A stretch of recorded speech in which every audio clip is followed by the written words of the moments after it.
আপনারা নেতৃত্ব দিতে চান, আপনাদেরকে জনগণের মধ্যে যেতে হবে। সময়টা 30 মে 1981। স্থান চট্টগ্রাম। প্রচণ্ড বৃষ্টিতে ভিজে যাচ্ছে চারিদিক।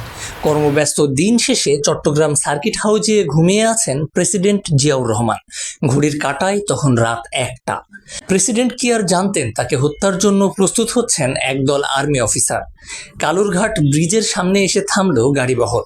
সেখানে আগে থেকেই অপেক্ষায় ছিলেন মেজর ফজলুল হক, সুবেদার জাফর চৌধুরী এবং নায়ক সুবেদার সোলাইমান।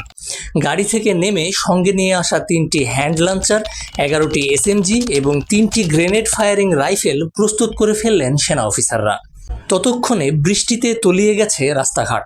পুরো শহর ঘুমে আচ্ছন্ন। জিয়াউর রহমানও তখন গভীর ঘুমে।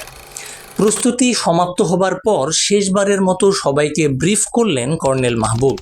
সবাইকে প্ল্যান সম্পর্কে আবারও মনে করিয়ে দিয়ে সতর্ক থাকতে বললেন। দেখতে দেখতে তখন রাত 3:30।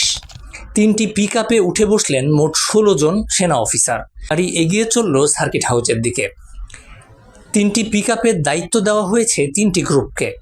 ভোর 4টার দিকে সার্কিট হাউজের কাছাকাছি চলে এলো 3টি পিকআপ।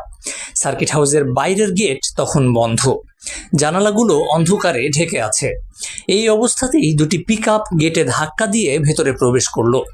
প্রথম পিকআপে থাকা রকেট লঞ্চারের দায়িত্বপ্রাপ্ত সেনা অফিসাররা রকেট নিক্ষেপ করা শুরু করলেন। প্রচণ্ড শব্দে কেঁপে উঠল সার্কিট হাউস। গার্ডরা চমকে উঠে আঁকড়ে ধরল তাদের অস্ত্র। অন্যদিকে এসএমজি দিয়ে লাগাতার গুলি করতে করতে দোতলার দিকে এগিয়ে গেল প্রথম দল। গার্ড এবং পুলিশের 10-12 জন সদস্য তখন মাটিতে লুটিয়ে।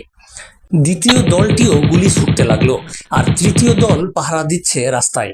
প্রথম দলটি তখন জিয়াকে খুঁজছেন। সার্কিট হাউজের যেই রুমে তার থাকার কথা ছিল সেই রুমে তিনি ছিলেন না। গোলাগুলির আওয়াজে সিঁড়ির ডান দিকের রুমটার পাল্লা ফাঁক করে বাইরে কি চলছে দেখার চেষ্টা করছেন জিয়া। বিদ্রোহী অফিসারদের নজর পড়ল জিয়ার ওপর। গর্জে উঠল দলে থাকা লেফটেন্যান্ট কর্নেল মতির হাতের অগ্নেয়াস্ত্র। মাটিতে লুটিয়ে পড়লেন জিয়া। মতি প্রেসিডেন্টের মুখ উপরে তুলে পুরো ম্যাগাজিন খালি করে ফেলল। ঝাঁঝরা হয়ে গেল জিয়ার দেহ। মাত্র 9 মিনিটে পুরো অপারেশন শেষ করা হলো। এভাবেই প্রেসিডেন্ট জিয়াউর রহমানের অধ্যায়ের সমাপ্তি হয়। তবে এই হত্যাকাণ্ডের পর শুরু হয় নতুন রাজনীতি। জিয়া হত্যার প্রধান ষড়যন্ত্রকারীও এর সাথে ষড়যন্ত্রের শিকার হন। হত্যা পাল্টা হত্যার এই অধ্যায় কলঙ্কের ছাপ রেখে যায় বাঙালির ইতিহাসে।